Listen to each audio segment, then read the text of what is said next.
దేవుని యొక్క మహాఘనమైన కృపను బట్టి ఏప్రిల్ మాసములో 2వ పరిశుద్ధ ఆశీర్వాద అంతరంగ గురువార ప్రార్థనలోనికి చేరి వచ్చిన మీ అందరకు మరొకసారి ప్రత్యేకమైన మరణాత మరణాత. దేవుడు మిమ్మలను దీవించును గాక. ఆమేన్. దేవుని యొక్క మహా ఔన్నత్యమైన కృపను బట్టి అంతరంగ సంస్కారము ఎన్నో వాక్యములతో ఎన్నో వాక్య వర్తమానములతో గత కాలము మనము దేవునిలో సాగిన వారమై ఉన్నాం. దేవుని ఆశీర్వాదాన్ని బట్టి ప్రతి గురువారములో ఒక ప్రత్యేకమైన మాట, ప్రతి గురువారములో ఒక ప్రత్యేక ప్రార్థన, ప్రతి గురువారములో ఒక ప్రత్యేక ధ్యానం, ఒక ప్రత్యేక దర్శనం, ఇలా ఎన్నో సంగతులు ప్రభు మనకు బయలుపరుస్తూ ఉన్నారు. వినిన మీరు ధన్యులు, వినని వారు అన్యులు. అవునా కదా? వినిన వారు ధన్యులు, వినని వారు అన్యులు. అది వారు క్రైస్తవులైనా కావచ్చు, వారు అన్యులే. ఎందుకంటే దైవజనులైన దేవదాసయ్య గారు ఈ వాక్య వర్తమానానికి పెట్టిన పేరు అదే. కాబట్టి ఇది మనం ధ్యానం చేసుకునే వాక్య భాగాన్ని పెట్టిన పేరు అదే. కుటుంబమునందు విపరీతమైన వేడి ఉధృత పుడుతున్న వేసవి కాల దినాలివి. దేవుని వాక్యాన్ని బట్టి చూస్తే ఐగుప్తీయులు కూడా నిండు ఎడారిలో నడిచినప్పుడు చల్లనైనటువంటి నీటినిచ్చారు ప్రభు, చల్లనైనటువంటి మేఘస్తంభము యొక్క నీడనిచ్చారు ప్రభు, చల్లదనమైనటువంటి ఆహ్లాదకరమైన మన్నా ఆహారము అనుగ్రహించారు. చలవ చేసే పూర్తికి పెట్టారంట, చలవయ్యే వాతావరణం ఇచ్చారంట, చలవయ్యే నేలనిచ్చారంట, చల్లటి నీటిని కూడా ఇచ్చారంట. మరి ఈ వేసవి కాలములో కూడా అట్టి ఆహారం తినాలి, అట్టి నీడలో ఉండాలి, అట్టి దాహము తీరాలి అంటే ఏం కావాలి? అంతరంగ ప్రార్థన మహిమ కావాలి. దేవుని యందు ప్రియబిడ్డలారా, పరిశుద్ధ లేఖన భాగములో మనము చూసినప్పుడు మహాగణుడైన పౌలు గారు అంశ పాఠ్య భాగము 2వ అధ్యాయము 2వ కొరింథీయులకు రాసిన పత్రిక 16వ వచనములో ఆయన వ్రాస్తూ ఉన్న సత్యమును మనం చూస్తే,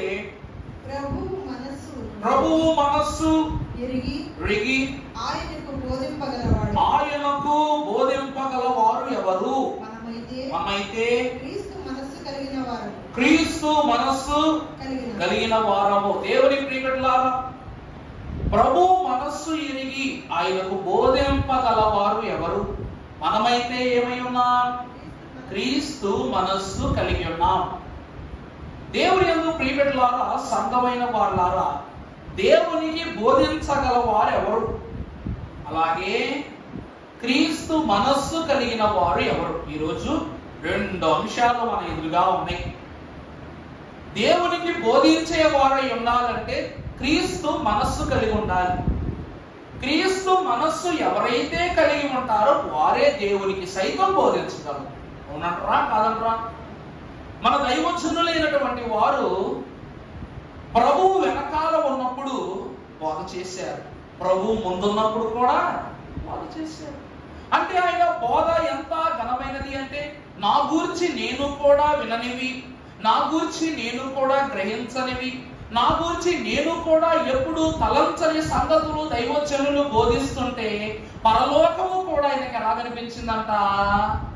చాలా చిన్నదైన స్థలంగా కనిపించిందంట. అర్థమవుతుందామా? దైవజనులు ఒక సభలో బోధిస్తుంటే, పలు సభలలో బోధిస్తుంటే, మనము బైబిల్ మిషన్ మహోత్సవంలో ప్రభు సహవాసం చూస్తుంటే పరలోకము కూడా ప్రభువుకి ఎలా కనిపించిందంట? చాలా చిన్న చోట్లో కనిపించేదంట. ప్రభు అన్నారు, యేసుక్రీస్తు ప్రభు, పరలోకములో తక్కువ చోటని పరితాపము చెందుదురు కొందరు, సరియగు స్థితియగు కంటి నీటిని ఏంటండి తుడుచుటయే సరి అని నేను అనుచున్నానని ప్రభు అన్నారు. ఇక్కడ యేసుక్రీస్తు ప్రభు వారు తక్కువ చోటని పరితాపము చెందుదురు కొందరని తెలియజేశారు. కానీ సర్వలోకములకు సృష్టికర్తయు మహిమయు మహామహిమయు ఉన్న దేవదేవుడే. ఆయన విశ్వాసి హృదయం తప్ప వేరొక చోటు ఏదైనా సరే ఆయనకి ఎలా కనిపించదట? చిన్నదిగా కనిపించదట. అందుకేగా పరలోకమునకు సంగమం వెళితేనే పరిపూర్ణం, లేకపోతే అది పరిపూర్ణము కాదు లేఖనాలు తెలియజేస్తాయి. మరి అట్టి లేఖనాలు నెరవేరాలి అంటే ప్రభు హృదయము పరలోకం సంపూర్ణం అవ్వాలంటే విశ్వాసి ఏమై ఉండాలి? క్రీస్తు మనస్సు కలిగిన వారై ఉండాలి. అసలు క్రీస్తు మనస్సు అంటే ఏంటి? దైవ వాక్యములో మనము గమనించుకున్నప్పుడు పరిశుద్ధ లేఖన భాగముల నుండి మహాగణుడు, సాత్వికుడు, సంతుష్టిదాయకుడు అయి ఉన్న పరిశుద్ధుడు మోషే వ్రాసిన సంఖ్యాకాండము 14వ అధ్యాయము 24వ వచనము చదువుకున్నప్పుడు, సంఖ్యాకాండము నా సేవకుడైన కాలేబు మంచి మనస్సు కలిగి పూర్ణ మనస్సుతో నన్ను అనుసరించిన అతడు పోయిన దేశములో అతని ప్రవేశపెట్టాడు. ప్రభువునందు దేవుని ప్రియబిడ్డలారా, నోరు మంచిదైతే ఊరు, మన ఊరు ఏ ఊరు? మంచూరు, చెడ్డూరా? మంచూరు. అందరికీ ఆ ఊళ్ళు మంచియే. ఎందుకు అంటే మన మంచోళ్ళు, మన చుట్టాలు మంచోళ్ళు, మన ఇరు ప్రక్కల ఉన్నవారు మంచోరు, మన ఊరు మంచిది. ఇంకా బాగా చెప్పాలంటే రానున్న రోజుల్లో మరి కొద్ది నెలల్లో మన ఊరు హైవే పక్కకు వచ్చేయబోతుంది. ఈ ఊరు విలువ మారిపోద్ది, పరిస్థితులు మారిపోతాయి, స్టాటిస్టిక్స్ మారిపోతాయి, మన రేఖలు మారిపోతాయి, పరిస్థితులు చక్కబడుతూ అన్ని రకాలుగా మారిపోతాయి. కారణం ఏంటి అంటే మన ఊరు ఏ ఊరు? మంచు. ఎందుకు అంటే మంచి మనస్సు కలిగిన మనం ఈ ఊరిలో ఉన్నాం కాబట్టి దేవుని సంకల్పము చప్పున అనుసరించు వారు ఈ గ్రామములో ఉన్నారు కాబట్టి దేవుడు ఈ గ్రామాన్ని ఏం చేస్తూ ఉన్నారట? అభివృద్ధిలోనికి తీసుకుని వస్తూ ఉన్నారు. అదే మాట భక్తుడైనటువంటి మోషే గారు కలేబును గురించి రాస్తూ ఉన్నారు. ఏమని? నా సేవకుడు అయ్యున్న కాలేబు మంచి మనస్సు కలిగి పూర్ణ మనస్సుతో నన్ను అనుసరించిన హేతువు చేత అతడు పోయిన దేశములో అతనిని ప్రవేశపెట్టెదను. ప్రభునందు దేవుని ప్రియబిడ్డలారా, అతడు పోయిన దేశములో అతనిని అంటే అతడు వెళ్ళిన దేశములో అతని ప్రవేశపెట్టడం ఏంటి? దేవుని ప్రియబిడ్డలారా, దైవజనులైన దేవదాసయ్య గారంట స్థలాన్ని నమ్మేవారు కాదంట, దైవ బలాన్ని నమ్మేవారంట. అందుకే ఆయన రాజమండ్రిలో ఉన్నప్పుడు రాజమండ్రి షెడ్యూల్ ఉంది. ఈరోజు ఉభయ గోదావరి జిల్లాలకు నీటి కొరత లేదు, కరెంటు కొరత లేదు, దారి కొరత లేదు, పని కొరత లేదు, ఏ కొరత లేదు. కారణం ఏమిటంటే ఒక దైవజనుని బట్టే కాదు, గొప్ప గొప్ప కవులు కూడా పుట్టిన ప్రాంతాలు ఇవే. గోదావరి ప్రాంతాల్లోనే గొప్ప గొప్ప కవులు పుట్టారు, భక్తులు పుట్టారు. సర్దార్ కాటన్ దొరగారు కూడా ఎక్కడి నుంచో వేరే దేశం నుంచి ఎక్కడ నిర్మించారట వారధి? మన ధవళేశ్వరంలో, విజయేశ్వరం ధవళేశ్వరం వరకు బ్యారేజీ కట్టారు. కారణం ఏంటంటే గొప్పతనము స్థలములో లేదు, ఆ స్థలములో ఉన్న పరిస్థితుల్లో ఉంది. అందుకే కదా దేవుని ప్రియబిడ్డలారా, మనం చూసినట్లయితే యేసు క్రీస్తు ప్రభు వారు బెత్లెహేములో జన్మించారు. బెత్లెహేములో జన్మించిన ప్రభువు పుట్టిల్లు ఎవరట? నజరేతు. కానీ బెత్లెహేము ప్రసిద్ధి చెందిందా? నజరేతు ప్రసిద్ధి చెందిందా? బెత్లెహేమే. నజరేతు అనే పురము ప్రభు వారి యొక్క అమ్మమ్మ గారు ఊరు. అవునా కాదంటారా? అమ్మమ్మ గారు ఊరేగా. కానీ ప్రభు వారు ఒక్కసారైనా అమ్మమ్మ గారి ఇంటికి వెళ్ళారా? వెళ్ళారటండి? వెళ్ళ. ప్రభువుకు 15 ఏళ్ళు వచ్చేంత వరకు ఆయన ఏ ఊరు వెళ్ళ. 15 ఏళ్ళు దాటిన తర్వాత మిగిలిన 15 ఏళ్ళు పరిశుద్ధాత్మ సహవాసం ఉన్నారు తప్ప చుట్టాలింటికి పట్టాలింటికి అయినా వెళ్ళలా. ఎందుకంటే ఆయన పుట్టిన బెత్లెహేము ఆశీర్వాద స్థలమైంది. ఆయన పుట్టుట ద్వారా, భక్తుడు పుట్టుట ద్వారా స్థలం ఏమైందండి? కనపరచబడింది. మనము చూసినట్లయితే భక్తుడైనటువంటి యాకోబు గారు తన కుటుంబ వాసులను తీసుకుని రెఫీదీములోనికి వెళ్ళినప్పుడు ఆ యాతాములో, ఆ రెఫీదీము స్థలములో 70 ఈత చెట్లను, 12 నీటి ఓటలను ప్రభు వారు యాకోబు కుటుంబానికి స్వాస్థ్యంగా ఇచ్చారు. యాకోబు నిజానికి ఏ దేశస్థుడుగా పనికొచ్చాడు? ముందు ఐగుప్తు దేశంలో నుండి బయటకు వచ్చాడు. కానీ ఆశీర్వాదం ఏ స్థలానికి వచ్చిందట? చెప్పండి. రెఫీదీము యాతాము అను స్థలములోనికి వీరికి ఈ అంతస్తు లభించింది. యోర్దాను దాటించిన తన కుటుంబమును ప్రభు వారిని బట్టి కాపాడుకుని అతడు ఇశ్రాయేలు స్థితిని పొందుకోవటాన్ని బట్టి యాకోబు గనుడు గనుడంటా కాదంటారా? మరి తన సొంత అన్నలైనటువంటి వారు యోసేపును తీసుకుని వెళ్ళి ఐగుప్తు దేశములో అమ్మివేసినప్పుడు తన యజమానుని యొక్క పనిచేసి తన యజమానుని యొక్క స్థితిలో తన ఒక మంచి పనివాడిగా బ్రతికి ఐగుప్తు దేశమునకు ప్రధానమంత్రిగా మార్చబడ్డారు. ఎవరు? యోసేపు గారు. ఇప్పుడు అన్నల దగ్గర ఉన్నప్పుడు రాని ఘనత యోసేపు ఒక్కడు ఉన్నప్పుడు ఎందుకు వచ్చింది? స్థలములో గొప్పతనం ఉందా? యోసేపులో గొప్పతనం ఉందా? పడిన కెరటమునకు పట్టు ఎక్కువ అంటారు. అలాగే యోసేపు గోతిలో పడిన కెరటం పట్టు ఎక్కడికి వచ్చి పడింది? ఐగుప్తు దేశంలోకి వచ్చి పడింది. ఒక ఇశ్రాయేలు ప్రజలకి ఐగుప్తుకు కూడా కరువు తీర్చేంత గనుడయ్యాడు. ప్రభునందు ప్రియులారా, ఇదంతా స్థలములో గొప్పతనము కాదు, మనస్సులో. యోసేపు క్రీస్తు మనస్సు కలిగి ఉన్నారు. యాకోబు దేవుని మనస్సు కలిగి ఉన్నారు. కాలేబు దేవుని మనస్సు కలిగి ఉన్నారు. మోషే దేవుని మనస్సు కలిగి ఉన్నారు. ఈ రోజు మనము దేవుని మనస్సు కలిగి ఉన్నాము కనుక దేవునితో రెండవ రాకడలో ఆయన మేఘం ఎక్కి వెళ్ళబోతూ ఉన్నాం. ప్రభువునందు దేవుని ప్రియబిడ్డలారా, మనమైతే ఆయన మనస్సు కలిగి ఉండుట ద్వారా ఈ రోజు ఆయన బోధ చేస్తున్నాం. అర్థమవుతుందండి? క్రీస్తుని గూర్చి బోధించగలం, క్రీస్తుతో బోధ చేయగలం, క్రీస్తుతో కలిసి మాట్లాడగలం, ఆయన ఎదుట నిలువుబడి ఆయన మహిమను సంపాదించుకోగలం. కారణం ఏమిటంటే మొదటిది మంచి మనస్సు. మొదటిది ఏంటండి? మంచి మనస్సు. ఆ మనస్సు ఎవరికి ఇచ్చాడు దేవుడు? ఎవరికి ఇచ్చారు? క్రీస్తుకి ఇచ్చారు. క్రీస్తు ప్రభు వారు మనకిచ్చారు. మనం ఒక వచనాన్ని చూస్తే పరిశుద్ధ లేఖన భాగంలో నుండి గరుడైన లోకాకారు రాసిన సువార్త 8వ అధ్యాయం 15వ వచనం చదువుకుంటే మంచి నేల నుండి విత్తనమును పోలిన వారెవరనగా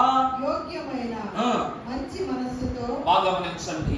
మంచి విత్తనములు వలె మంచి నేల నుండి విత్తనములను పోలిన వారెవరనగా యోగ్యమైన మంచి మనస్సుతో వాక్యం విని దాన్ని అవలంబించి ఓపికతో ఫలించువారే. ప్రభువునందు దేవుని ప్రియబిడ్డలారా, ఓ మాట, వాక్యము శరీరధారి అయి కృపా సత్య సంపూర్ణునిగా ఈ లోకానికి వచ్చింది. అంటే వాక్యానికి రూపమే కాదు, రెండోది ఏముందంట? మనస్సు కూడా ఉంది. వాక్యానికి ఏముందండి? ఆ వాక్యమునకే మనస్సు ఉంటే, ఆ వాక్యమే మనిషి అయితే, ఆ వాక్యమే మన యొద్దకు దిగి వస్తే ఆయనే ప్రభు. ఇక్కడ ఏమని రాస్తున్నారు? యోగ్యమైన మంచి మనస్సుతో మనము దేవుని వాక్యం వినటానికి ఏమై ఉన్నాం? ఈ దినాన మనము ఈ సన్నిధిలో కూడుకున్నాం. నీ సంఘము ఎంత అని మిషన్లో అడిగారనుకోండి, అయ్యా నాకు పలానా ఎంత సంఘం అండి, ఆలయం నిండే ఎంత అని చెప్పగలం. మరి దేవుడు అడిగినప్పుడు, దైవజనులు సాక్ష్యము ఇవ్వవలసిన సమయం వచ్చినప్పుడు నీ సంఘము ఎంత అంటే అప్పుడు లెక్క ప్రకారం ఎంత చెప్పాలి? ఎవరి క్రమం ఎంతో, ఎవరి విశ్వాసం ఎంతో, దేవునిలో ఎవరి పట్టెంతో, ఎవరి పరిమితి ఎంతో, ఎవరి స్థానం ఎంతో, ఎవరి మెట్టెంతో, దాని ప్రకారమే ప్రభుకి ఏమి ఇవ్వాలి? సాక్ష్యం ఇవ్వాలి. సమాజానికి 100 మందిని చూపించగలం, కానీ సామ్రాజ్యాధిపతి అయిన ప్రభువులకు మాత్రము నిజాన్ని మాత్రమే చూపించగలం. ఎందుకనగా ఇక్కడ వాక్యాన్ని బట్టి చూస్తే విత్తనము నేలలో పడున్నది నీకు తెలుసు, విత్తనము నేలలో ఉండున్నది నీకు తెలుసు, కానీ అందులో నుండి మొక్క రావడం నీకు తెలుసా? ఎప్పుడు వస్తుందో తెలుసా? ఎలా వస్తుందో తెలుసా? ఎన్ని ఆకులు వస్తాయో తెలుసా? ఎంత చిగురు పడదో తెలుసా? తెలవదు. కారణం ఏమిటంటే శరీరమునకు ఆత్మకును ఎంత వ్యత్యాసం ఉందో చూసారా? దేవుని వాక్యము మట్టి వంటిది. అర్థమవుతుందమ్మా? విత్తనము అను శరీరము వాక్యములో విత్తబడితే ఆ వాక్యములో నుండి ఏం పడతాయి చెప్పండి? ఏం పడతాయి? మధుర ఫలములై ఉన్న సంఘము యొక్క స్థితి బయటకు వస్తుంది. మానవుడు వాక్యమై ఉన్నారని చెప్పాలి అంటే మన్నుతో పోల్చడానికి గల కారణం చెప్తా వినండి. యేసు క్రీస్తు ప్రభు వారు వాక్యము శరీరధారిగా వచ్చిన వారు. మరి ఆదాము గారు మట్టిలో నుండి వచ్చారు మరి ఆయన వాక్యం కాదా? ఆదాము వాక్యమా కాదా? చెప్పాలి మీరు. ఆదాము గారు వాక్య రూపము గలవారా కాదా? గలవారే. ఎందుకు అంటే పరిశుద్ధాత్మను గర్భములో పెట్టగా క్రీస్తు పుట్టారు. కానీ పరిశుద్ధాత్మ దేవుడే, తండ్రి అయిన దేవుడే తన పోలిక చొప్పున, అంటే వాక్యము తన రూపాన్ని పోలిక చేసి తయారు చేసుకుంది. అక్కడ ఆదాము ఎవరట? ప్రభు పోలిక, ప్రభు కళ్ళు, ప్రభు ముక్కు, ప్రభు నోరు, ప్రభు గడ్డం, ప్రభు మెడ, ప్రభు చేతులు, ప్రభు ఆనవాళ్ళు. దైవచనం ఏమన్నా తెలుసా? దేవునికే వేలుముద్రలుంటే, దేవుడే ఈ భూమి మీద వేలుముద్ర వేస్తే అది ఆదాముకి కరెక్ట్గా మ్యాచ్ అవుతాడు. నేను చెప్పింది దేవునికే కానీ వేలిముద్ర ఈ భూమి మీద వేసి ఉంటే అది ఎవరితో మ్యాచ్ అవుద్దంట? ఆదాము గారితో మ్యాచ్ అవుద్దంట. కానీ పోలిక చప్పున నిర్మింపబడిన వాక్యములోనికి ఏమొచ్చి పడింది? పాపము వచ్చి పడింది. నేల మంచిదే కానీ పాపపు విషవిత్తనము అను పాపము వచ్చి ఆదాములో పడగానే తనలో ఉన్న వాక్యం ఏమైపోయింది? అదృశ్యమైపోయింది. తనలో జ్ఞానోక్తి తగ్గిపోయింది. దేవుని మనస్సు వెళ్ళిపోయింది. అందువలన ఆదాము ఏమైపోయాడంట? వాక్యము కోల్పోయాడు. అంటే ఆత్మను కోల్పోయాడు. మనస్సు అంటే ఏం చెప్పండి? ఆత్మేగా. దేవుడు ఆయన గురించి ఆలోచించే గొప్ప మనస్సు ఆత్మ ద్వారానే ఇచ్చాడు. శరీరంతో మనం ఏం చేయలేము. శరీరంతో మనం ఏం చేయలేము. ఆ రీతిగా ఆదాము గారు పోలిక చొప్పున చేయబడ్డారు కానీ ఏలికలో నిలబడలేకపోయారు. కానీ ప్రభువారు పోలిక చొప్పున వచ్చారు, ఏలిక అయ్యారు. వాక్యం అనే ఏలికలో నిలబడ్డారు. అందువలన మొదటి దేవుడి అనగా మంచి మనస్సు. రెండవ తిమోతికి రాసిన పత్రిక, మొదటి తిమోతికి రాసిన పత్రిక 6వ అధ్యాయం 5వ వచనంలో చూస్తే, మొదటి తిమోతి 6:5 చెడిపోయిన మనస్సు కలిగి దైవభక్తి లాభ సాధనమనుకొను మనుష్యుల వ్యర్థ వివాదములను కలుగుచున్నప్పుడు ఏమని రాస్తుంది? చెడిపోయిన మనస్సు కలిగి సత్యహీనులై దైవ భక్తి లాభ సాధకమనుకొను. అంటే ఏమని రాస్తుంది? ఆదాము గారు దేవుడిచ్చిన శక్తిని ఏమనుకుంటున్నారు?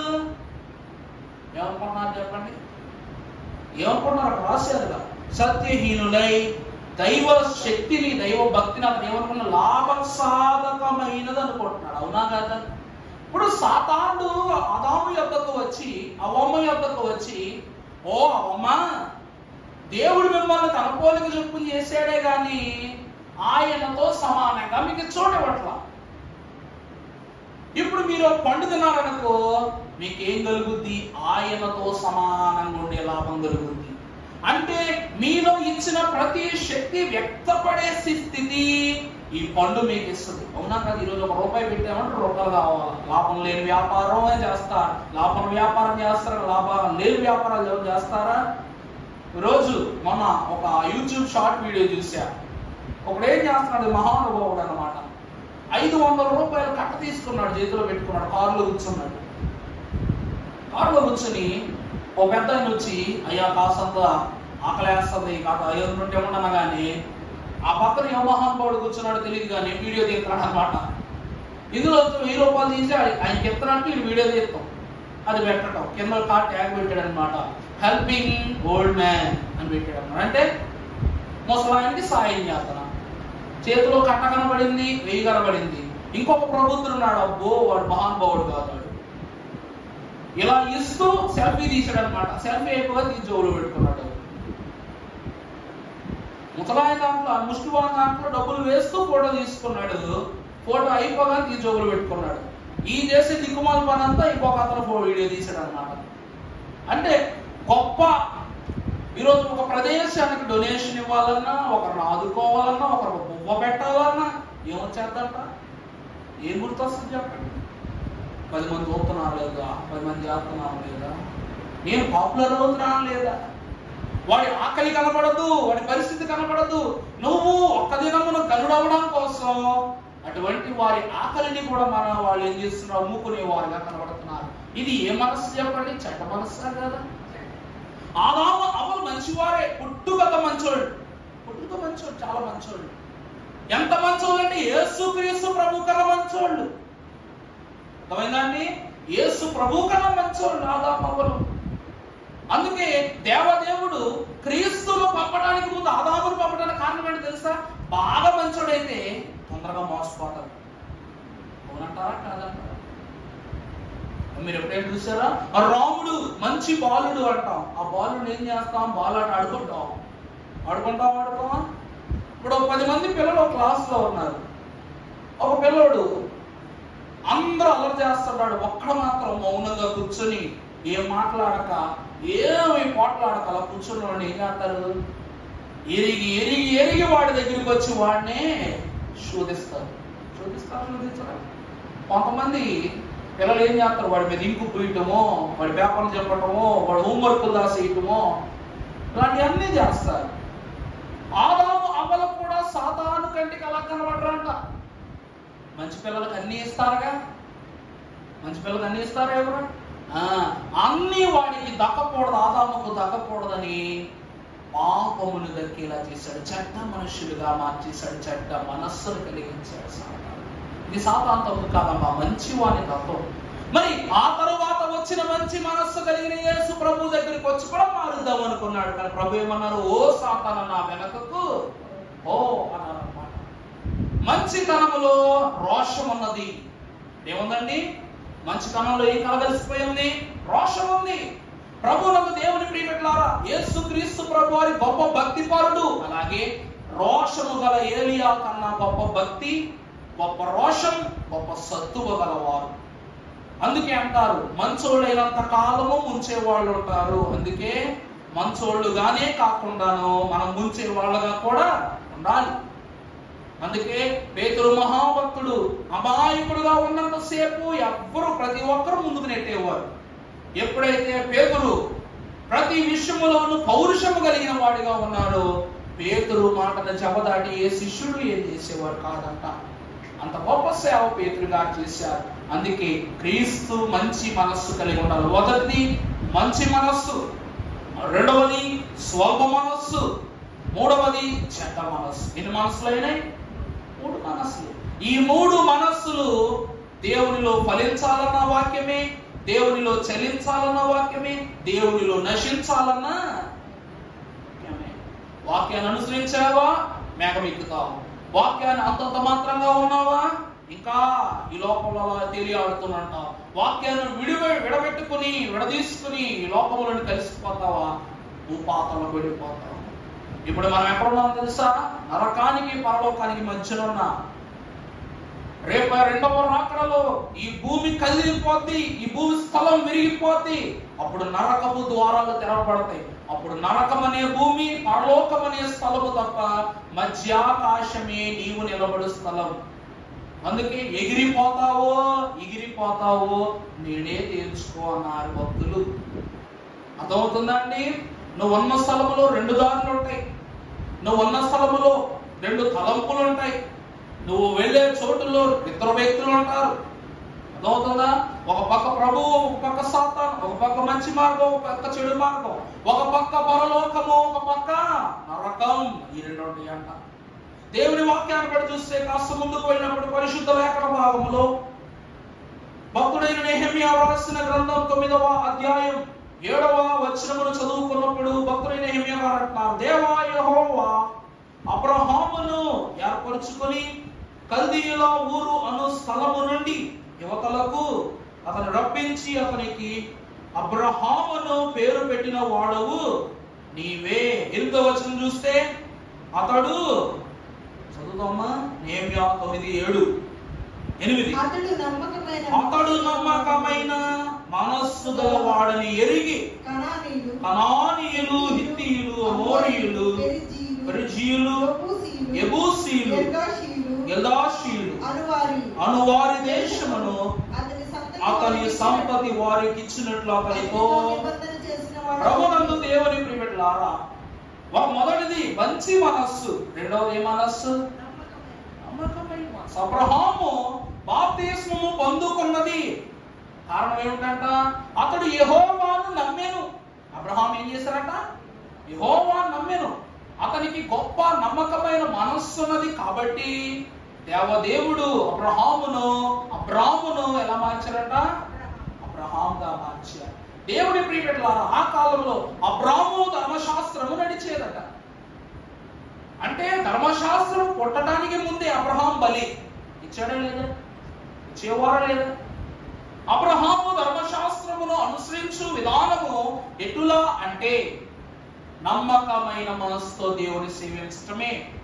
దేవునికి విందు ఏర్పాటు చేశారు. ఇందులో ఒక దీవుని ఇచ్చారు. త్రికవదేవుని స్థుతిలో ఒక మాట అన్నా, అబ్రహాము ఆతిథ్యమును పొందుకున్న తండ్రికిని, క్రీస్తు ప్రభు ఆతిథ్యమును మాకిచ్చిన కుమారునికిని, రేపటి రెండవ రాకడలో అనంత వెయ్యేండ్ల విందులో పాల్గొనపచేయనయున్న పరిశుద్ధాత్మ తండ్రికిని ఆదియందు ఇప్పుడు ఎల్లప్పుడూ యుగయుగములు ప్రభుకే చెల్లును గాక. అంటే ఈ లోకములో ధర్మశాస్త్రము కృపాశాస్త్రము పుట్టడానికి ముందు ధర్మశాస్త్రములో మన్నాను విందును, కృపాశాస్త్రములో క్రీస్తువును విందును, రానున్న రాకడ మహిమలో ఏండ్ల విందును మనం చూస్తున్నాము. కానీ ఈ మూడు విందులకు ముందు అబ్రాము ధర్మశాస్త్రము ఈ లోకములో వాడుకలో ఉండేదట. ఆ వాడుకలో దేవదేవునికి తొలి ఆతిథ్యం ఇచ్చిన ధనుడెవరు? అబ్రహాము గారే. ఆ ఆహారము ఆ విందు కూడా ఇచ్చింది ఎక్కడంటే గుడారము. అందుకే ఆ గుడారములో దేవునికి ఆతిథ్యం ఇచ్చుట ద్వారా నేను మీతో నివసించుటకు నాకు ఒక ప్రత్యక్ష గుడారాన్ని కట్టమంటారు. ఎందుకంటే క్రీస్తు మనస్సును ఎరిగినది, క్రీస్తు మనస్సును బట్టి ఆయనకు ఆతిథ్యం ఇచ్చింది. దేవుడు ఆనంద పరవశుడైంది గుడారంలోనే. అందువలన తన ప్రజలను తనతో ఉండాలని ఆశపడింది కూడా గుడారంలోనే. ఈరోజు ఎన్ని స్లాబ్ మందిరాలు కట్టినా, బాల్కనీ మందిరాలు కట్టినా అది దేవునికి గుడారం అనబడుతుంది తప్ప గొప్ప స్థలముగానో కోటగానో ఈనాటికి ఉండదాలదు. కారణం ఏమిటంటే సొలొమోను ఎంత గొప్ప మందిరం కట్టినా అందులో మందసాన్ని మోషే పోలికలతోనే నిర్మించాడు. అవునా కదా? మందసాన్ని మోషే ఏ రీతిగా నిర్మించుకుని ప్రభు చెప్పారో ఆ రాళ్లతోనే, ఆ బంగారంతోనే, ఆ ఇత్తడితోనే, ఆ సువర్ణమయమైన చితిసారపు మ్రాణుతో నిర్మించారు. కానీ వేరొక ఉపకరణాలు వాడారా? ఈరోజు మనమైతే ప్రభువారిని బట్టి రకరకాలు చేయించుకుంటున్నాం. టేపు వాడుతున్నాం, అవి వాడుతున్నాం, ఇవి వాడుతున్నాం. కానీ నిజమునకు మహిమ అనున్నది మందస్సములో లేదు, ప్రభువారిలో ఉన్నది. అందువలన ఆ మందస్సము యొక్కకు వెళ్ళాలని ఆశపడిన వారు అందరూ క్రీస్తు మనస్సు కలిగి ఉంటేనే వెళ్ళగలరు, లేకపోతే వెళ్ళగలరా? ఒక మాట చెప్తానండి. ఇప్పుడు పోలీసులు ఉంటారు. ఈ పోలీసులైన వారు నైట్ ట్రాఫిక్ డ్యూటీలు చేస్తారు కదా. ట్రాఫిక్ డ్యూటీలు చేస్తున్నప్పుడు కొన్ని వాహనాలు వెళ్తాయి. లైసెన్స్ ఉన్నవాళ్ళు, హెల్మెట్ ఉన్నవాళ్ళు, సమ్ ఎక్సెట్రా పేపర్స్ ఉన్న వాళ్ళు అందరూ ఏం చేస్తారు? దజ్జాగా వెళ్ళిపోతారు. కానీ అవి లేని వాళ్ళు ఏం చేస్తారు?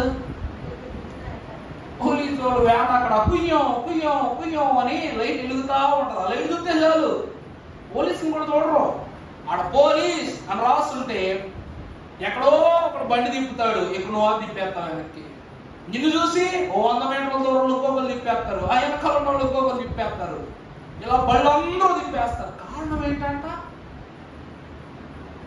పోలీసుని యొక్క యూనిఫామ్ చూడటం కన్నా ముందు ఆ వాహనం పైన నీకు లైట్ నీకేమవుతుంది? అటు పక్కకు పోయావో నీ బండి కూడా పోద్ది అని నీకేమవుతుందో సిగ్నల్ ఎక్కుతుంది అన్నమాట. ఆ రీతిగానే దేవుని యొక్క మందస్సము అని ఉపకరణము ఏమై ఉన్నదంట? దాని యొక్కకు చేరాలి అంటే నువ్వేం కలిగి ఉండాలి? క్రీస్తు లైసెన్స్ కలిగి ఉండాలి. అలా ఉండకూడదా?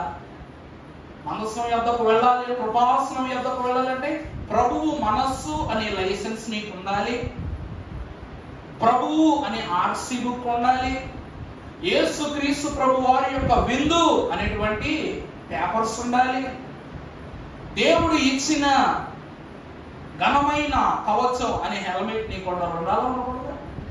క్రీస్తు అనగా మనకేమైనా సంఘమునకు శిరస్సు అయి ఉన్నారు. అలాగే డ్రైవింగ్ లో కూడా శిరస్సు మీదకి హెల్మెట్ కావాలి. క్రీస్తు ప్రభు వారు మనకి ఏమై ఉన్నారు? రక్షణ అయి ఉన్నారు. అందువలన ఈ ఉపకరణాలతోనే మనము ఎక్కడికి వెళ్ళాలి? బలిపీఠం మీదకు వెళ్ళాలి. దేవుని సంఘమైన వారులారా, దేవుని వాక్యం సెలవిస్తూ ఉంది, అబ్రహాము గారు నమ్మకమైన మనస్సు గలవారు కనుక దేవుని గుడారములోనికి అతడు ప్రవేశించి ఉన్నారు. ఒక మాట 40వ అధ్యాయం నిర్గమాకాండంలో చదువుతులే అమ్మా, టైం అవుతుంది కాబట్టి. అన్ని నిర్మించిన భక్తుడైన మోషే సినాయి పర్వతము మీద దేవుని మహిమను సాక్షాత్కారముగా చూసిన మోషే గారు దేవుని గుడారములోనికి ఆ తేజో మహిమను చూడలేక వెళ్ళలేక వెనకడుగు వేశారంట. గోవిందండి. నిబంధన పలకలను దేవుని నిమిత్తం 40 దినాలు దేవుని వెలుగులో ఉన్నటువంటి మోషే గారు, మోషే నీ ముఖాన్ని చూడటానికి మాకు శక్తి చాలట్లా, ముఖాన్ని కప్పుకొని ఇశ్రాయేలు ప్రజల దగ్గర సాక్ష్యం పొందిన ఆయన దేవుని గుడారములో ప్రవేశించడానికి వెళ్ళినట శక్తిని పొందుకోలేకపోయారంట.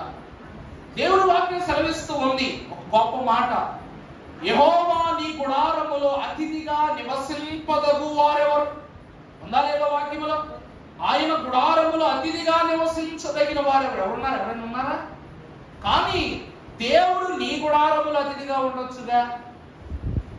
నువ్వు ఆయన గుడారంలో అతిథిగా నివసించడం కష్టం, దానికి సాక్ష్యము మోషే గారే. కానీ ఆయన నీ గుడారములో అతిథిగా ఉండొచ్చా ఉండకూడదా? ఉండొచ్చా ఉండకూడదా? సమీపింపరాని తేజస్సులో ఉన్న దేవుని యొద్దకు దూతలు వెళ్ళలేరు, పరిశుద్ధులు వెళ్ళలేరు, మనుషులు వెళ్ళలేరు. కానీ ఆయనే రూపము ధరించుకుని మన యొద్దకు వచ్చారు, రాలేదా? అందుకే మోషే దేవుని గుడారములో నివసించలేకపోయాడు. కానీ అబ్రహాము గుడారములో ఎవరు నివసించారంట? దేవుడే. కారణం ఏమిటంటే నమ్మకమైన మనస్సు. అందుకే ఇలా అన్నారు, పరమదేవుడే నా పక్షమై ఉండగా నన్ను పరులేమి చేయగలరు, నరులేమి చేయగలరు, పాపహరులు ఏం చేయరు. అందుకే అబ్రహాము గారి నమ్మకము దేవుడే. ఆ దేవుని నమ్మకమును బట్టి ఆయన ఆహ్వానించడానికి అతను అంటాడు, బూడిదనయ్యున్న నేను నీతో మాట్లాడుటకు సాహసిస్తున్నానని అన్నారు అబ్రహాము గారు. ఒక బూడిదకు దేవుడు ఎంత అధికారం ఇచ్చారు చూసారా? తన తగ్గింపు దేవుడిని ఆహ్వానించగలిగే అంత హెచ్చింపునిచ్చింది. కారణం ఏమిటంటే మనస్సే. కారణం ఏంటండి? మనస్సే. యేసు ప్రభువారు, తండ్రి వీరేం చేస్తున్నారు మీరు ఎరుగరు కనుక, ప్రభువారు ఆ సమయంలో రక్షణలో ఉన్నారా, శిక్షలో ఉన్నారా? చెప్పండమ్మా. ఒక పరిశుద్ధుడు ప్రార్థన చేయటానికి పాపమెత్తుకున్నప్పుడు చేస్తున్న ప్రభువు చేసిన ప్రార్థనకి ఎంత తేడా ఉంది? ప్రతిరోజు చేసినట్టు ప్రభు ప్రార్థన చేయలేదుగా. కానీ శిక్షలో ఉన్న ప్రభు వీరిని క్షమించు అని ప్రభువుకు మనవి చేసుకున్నప్పుడు తండ్రి విన్నారా వినలేదా? విన్నారా లేదా? కారణం ఏమిటంటారు? కారణం ఏమిటంటారు? మనస్సు. కారణం ఏంటండి? మనస్సు. అందుకే మంచి మార్గమున ఆటంకములు మాటి మాటికి వచ్చును గాని కించితైనను మంచిని గురించి వంచన చేయు చూ నన్ను ఎంచు తలంపక మంచి చెడ్డలను గుర్తింపగల మనస్సాక్షిని ఇమ్మని దేవుని ఎంచి ప్రార్థన చేయొచ్చు స్తుతితో. అంటే మంచి చెడ్డలను గుర్తించగలిగే గొప్ప ధన్యత క్రీస్తు మనస్సు గలవారికి ఉంది. ఎందుకంటే మనం అందరం ఎవరో చేరి జీవిస్తున్నవారు. ఎవరిని? దేవాది దేవుని. దేవుని ప్రియులారా, సంగమయ్య వాళ్ళారా, దైవజనులు ఆకాశంలోంచి మాయలు చేయలేదు, భూమి మీద అద్భుతాలు సృష్టించలేదు, భవనాలు కట్టలేదు.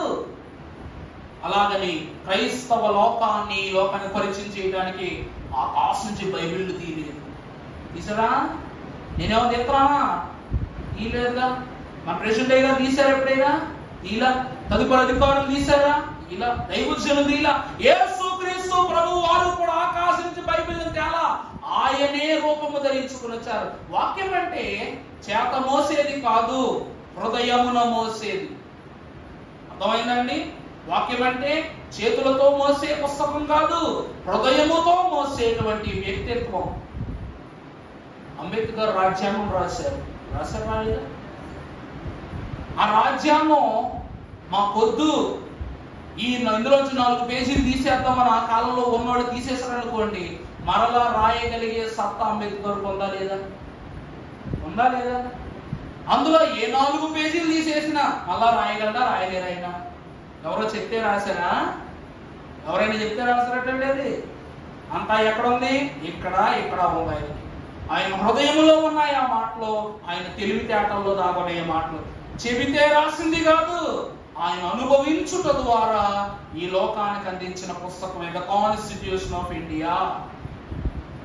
అలాగే దైవ వాక్య గ్రంథమును కూడా పలు పేజీలను ఈ లోకంలోంచి ఎవరైనా తీసేసిన, వాక్యము నీలో నుండి పెరికి వేయాలని ప్రయత్నము చేసిన దేవుడు నీలో వాక్యము అనే మొక్కలను ఉంచలేదు, వాక్యమనే ఫలములను ఇమిడ్చి వేశారు ప్రభు. నిన్నే ఒక వాక్యపు వృక్షంగా మార్చేశారు. నీ నుండి వచ్చే ఫలాలను తినడం ద్వారా వారు కూడా వాక్యమే అవుతున్నారు, కానీ వివిధముగా విడిపోతున్నారా? దేవుని వాక్యం సెలవిస్తున్నదే. దేవుని మనస్సు కలిగి ఉండడం ద్వారా, ఈరోజు అంబేద్కర్ మనస్సు కలిగి ఉన్నారు కాబట్టే కదా పరిస్థితులను బట్టి ముందుకు ఎలా వెళ్ళాలి, ఎలా సాగాలి, అని నిలబడాలనే మాటలు వస్తున్నాయి.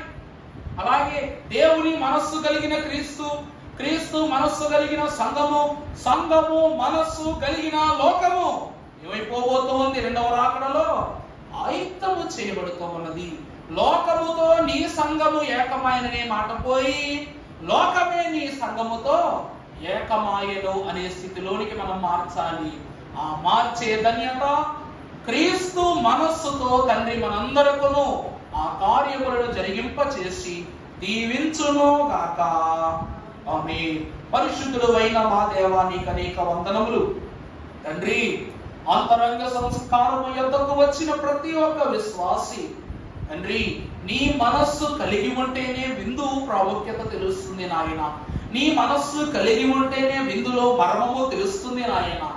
నీ యొక్క మనస్సు కలిగి ఉంటేనే ఈ విందు 2వ రాకడకు సాధనమని గొప్ప భాగ్యము వారు కనపరుచుకుంటారు గనుక నాయన, నీవే నీ బిడ్డలకు వాక్య మహిమను బయలుపరచి నడిపించి నీ మార్గ ఉద్దేశములను వెలువడింప చేయుమని మహామహిమ కలిగిన యేసు నామములు క్రీస్తు మనస్సుతో మమ్మల్ని అందరినీ పరిపూర్ణులుగా నడిపించి ఉన్న యేసు నామములు వేడుకొనుచున్నాము తండ్రి. ఆమేన్. ప్రభువు తన మార్గమునందు మన ప్రతిష్ఠ చేసుకుని తన మనస్సుతో మన నిత్యము తన వాక్య సన్మార్గములో నడిపించి ఆయన మహిమ పొందును గాక. ఆమేన్. మరణాత.